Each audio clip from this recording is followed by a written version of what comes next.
Terve. Joulut on vietetty ja nyt lähdetään valmistautumaan uuteen vuoteen. Tähänhän muutama jätkäkynttilä.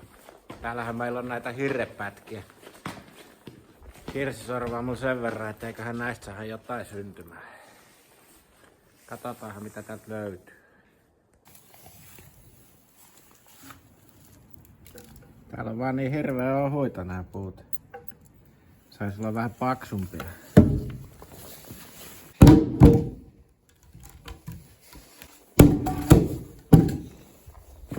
Rupeessa meille löytymään vähän paksumpaa kalikkaa.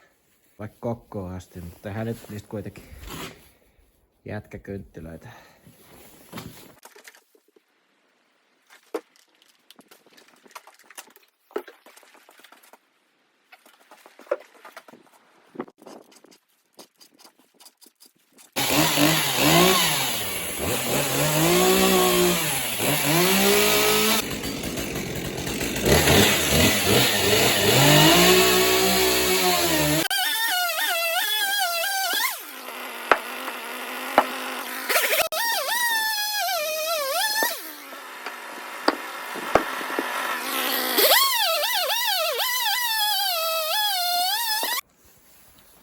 Siinähän meillä on nyt hyviä aiheita, niin tehdään niihin vähän reikiä tonne tulipesäksi.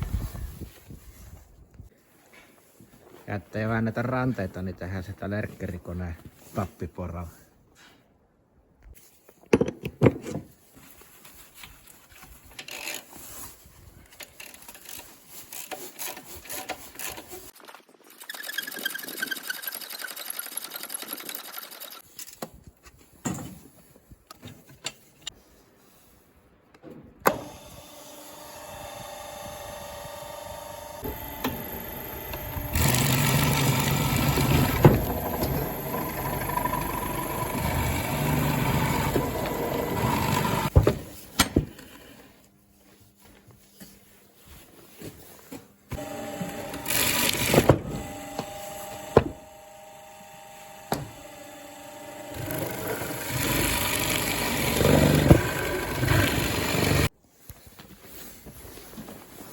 Nythän meillä on niin komat reijät täällä, että sahataan ne vaan yhteen suuntaan halki ja jätetään tänne 10 senttiä, ne palaa vähän kauemmin.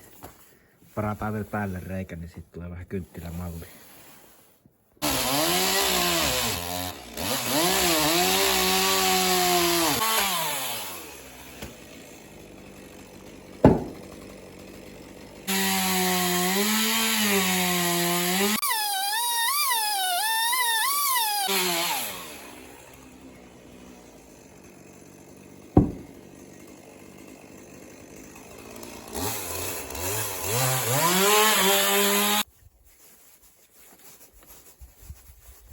Jees.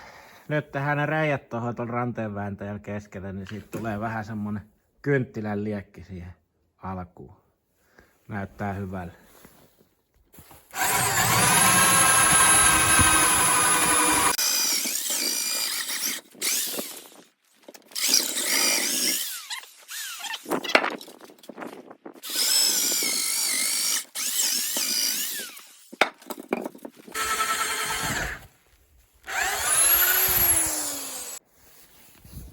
Siinähän meillä nyt on komea rivi jätkäkynttilöitä. Voidaan tänään yksi testipoltto tehdä tuolla pienellä. Jätetään loput uuteen vuoteen.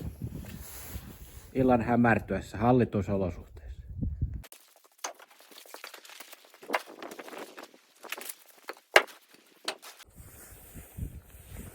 Siellähän meillä on nyt kynttilät kyyvissä, niin lähdetään kohta testailemaan.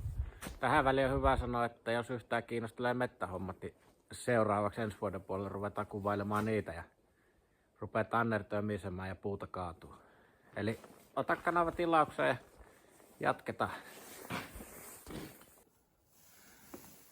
Nythän me tungitaan pesään täyteen sytytyspaloja ja nyt annetaan sille sitten full throttle eli täyskaasu.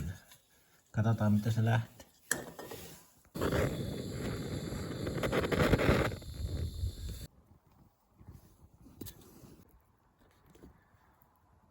Kato se kun palaa näet tiisti. Yleensä näitä saa sytytellä monta tuntia. Nyt onnistuttiin. Tästähän tulee hittituote. Ja muuta kuin näihin kuvia tunnelmiin.